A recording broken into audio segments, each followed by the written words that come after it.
ចេះ hello បងប្អូនចាព្រឹកនេះគឺងើបពីព្រឹកទេតែគឺនាំចម្ពូទៅចាក់វ៉ាក់សាំងបងប្អូនមិនមែនចាក់វ៉ាក់សាំងគ្រប់អីទេគ្រប់អាយុអីទេគឺគាត់ទៅចាក់វ៉ាក់សាំងគ្រុនស្វិតដៃជើងណាដោយសារតែឃើញក្រសួងគេប្រកាសរឿងជំងឺឆ្លងគ្រុនស្វិតដៃជើងនៅតាមប្រទេសមួយចំនួនណាអញ្ចឹងទៅគាត់ក្រសួងក៏គេបានប្រកាសឲ្យទៅចាក់អញ្ចឹងប៉ុន្តែគេប្រកាសឲ្យទៅចាក់ហ្នឹងមិនមែនចាក់ទូទាំងប្រទេសហ្មងទេគឺចាក់តាមខេត្តមួយចំនួនដូចជាខេត្តជាប់ព្រំដែនណាបងប្អូនហើយនៅពេញក៏គេចាក់ដែរចឹងទៅក៏នាំចម្ពូទៅចាក់វ៉ាក់សាំងហ្នឹងហើយដោយសារតែគេមានកំណត់ថ្ងៃដែរបងប្អូនហើយបងប្អូនលឺសលេងអីអត់ចាគឺកូនស្រីខ្ញុំចាបញ្ចូលសលេងអត់បានទេគឺសេកពេញនឹងហ្មងហើយក៏ឃើញទូរស័ព្ទគាត់បានដែរមែនគាត់ចូលចិត្តទេប៉ុន្តែគាត់ឃើញមុខខ្លួនឯងនៅក្នុងទូរស័ព្ទចឹងគឺគាត់ស្គ្រីនខ្លួនឯងនៅក្នុងទូរស័ព្ទបងប្អូនរឿងទី2ដែលខ្ញុំត្រូវធ្វើនេះចាគឺបាក់បង្អួចគឺនាងខ្ញុំចូលចិត្តបាក់បង្អួចឲ្យខ្យល់អាកាសត្រជាក់ចូលបងប្អូនហើយកុំឲ្យក្លិនបន្ទប់យើងធំក្លិនហងចឹងណាហើយរឿងទី2ហ្នឹងគឺនេះចាញ៉ាំទឹកគឺខ្ញុំនាងខ្ញុំចូលចិត្តញ៉ាំទឹកក្តៅអ៊ុនៗណាបងប្អូនជឿតែខ្ញុំមកបងប្អូនញ៉ាំទឹកក្តៅអ៊ុនអង្សាឲ្យខ្ទង់45ទៅ50អង្សាគឺញ៉ាំបាន1នាទី2នាទីគឺចាញ់មកវិញហើយចាគឺអែហ្មងចាចឹងបងប្អូននេះពិបាកបន្ទប់បងអីគឺអាចញ៉ាំទឹកក្តៅអ៊ុនបានពេលព្រឹកគឺញ៉ាំអាចញ៉ាំ1 កែវទៅ2 កែវតែនាងខ្ញុំគឺចូលចិត្តញ៉ាំ2 កែវដើម្បីឲ្យកាពះយើងដើរស្រួលផងអីផងចឹងហើយបន្តមកទៀតគឺនេះចារឿងនេះគឺសំខាន់ហ្មងអាចភ្លេចបានគឺបូមទឹកដោះហើយបងប្អូនឃើញរៀបចំហើយដាក់ក្នុង microwave អីហ្នឹងហើយហ្នឹងគឺដោយសារតែប្តីនាងខ្ញុំចាព្រលឹមឡើងគឺគាត់រៀបចំទុកឲ្យខ្ញុំហើយពួកនាងខ្ញុំយប់ឡើងចឹងនាងខ្ញុំសើបានគេទេដោយសារកូនគាត់ក្រៅមុំណាដោយសារមីអូនគាត់ចិត្ត1 ខួបប៉ុន្តែគាត់នៅតែគ្រប់មុំគេទូទៅអាច1 ដងទៅ 2 ដងចឹង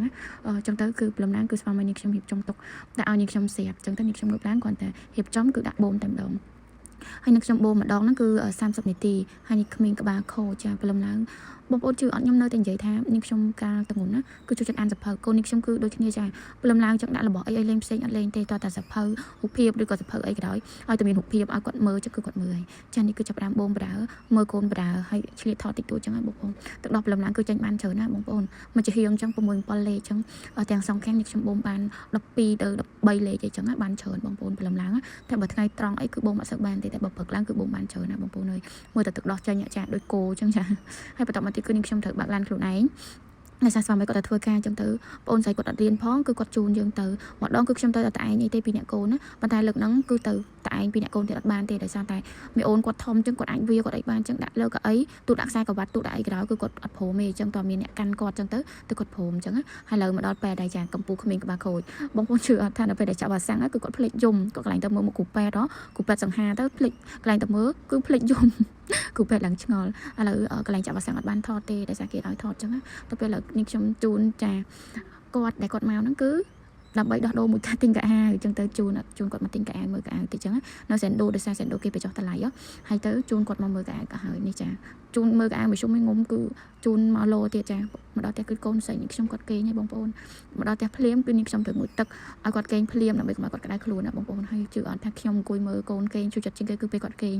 គឺគេងហើយគឺគួរឲ្យស្រឡាញ់ណាស់ដៃជើងគេឡើងធំហ្មងគឺស្ទើរតែសាច់ឆ្អឹងគឺស្ទើរតែគ្មានឆ្អឹងហ្មងស្ទាបកន្លែងណាក៏សាច់ដែរកូនស្រីនេះខ្ញុំហើយអង្គុយមើលកូនអង្គុយមើលឲ្យឡើងចង់យំមិនទេបងប្អូនហើយដោយសារតែទឹកថ្ងៃមុនសោះឥឡូវគេធំគេមានសាច់មានឈាមពេញលេញអញ្ចឹងណាបងប្អូនដល់ពេលអញ្ចឹងទៅចេះតែមានអារម្មណ៍ថាអូយធំលឿនណាកូនស្រីម៉ាក់